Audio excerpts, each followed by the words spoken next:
Om Swastiastu. Saya akan menceritakan mengenai Sagungwah, pahlawan wanita dari Tabanan. Sagungwah adalah putri Raja Tabanan, Kiai Anglurah Tabanan ke-20, adik kandung dari Raja Tabanan ke-21, yaitu Kiai Anglurah Raiprang, yang gugur saat terjadinya puputan Badung.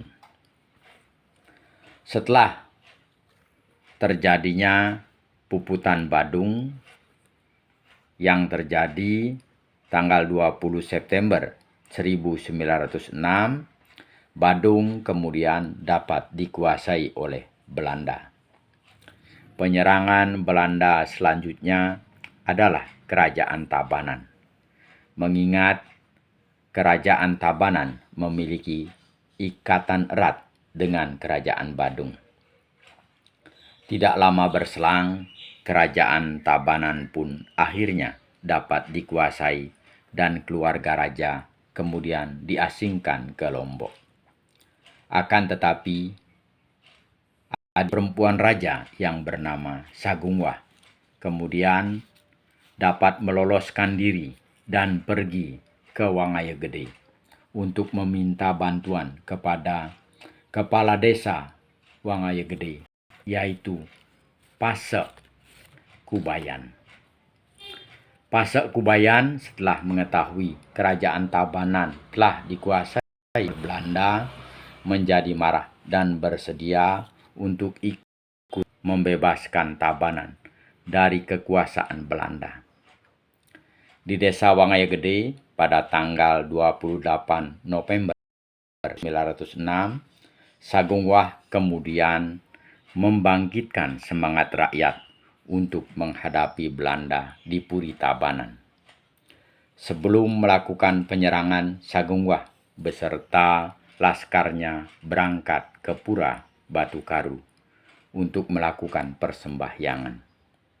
Setelah bersembahyang, laskar yang sudah siap tempur itu kemudian dilengkapi lagi dengan benda-benda keramat milik Pura Batukaru, seperti tombak dan keris. Di antaranya adalah keris yang bernama Gedebong Blus dan keris Tinjak Lesung.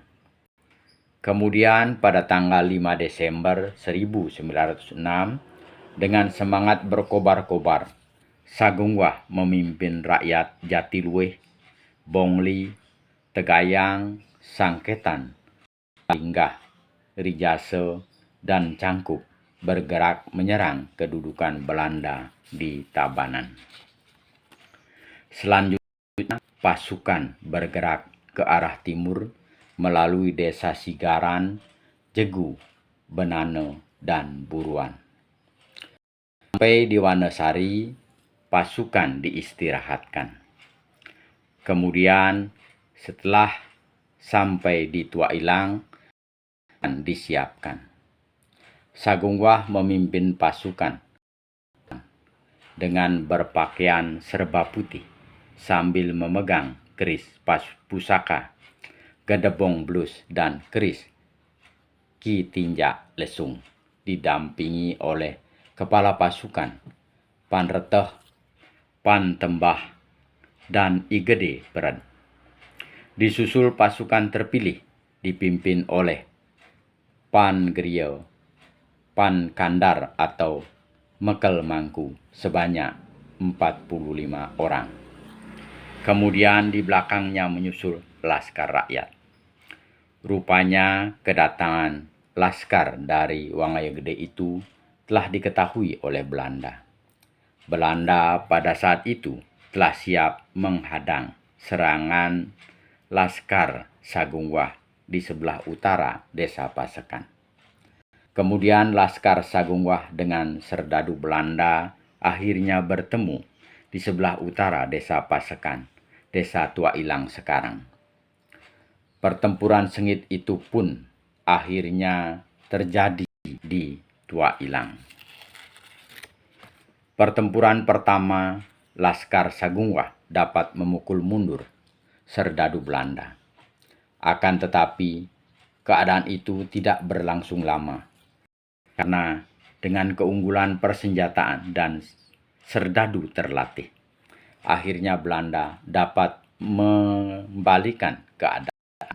Belanda berhasil memporak-porandakan Laskar Sagungwah.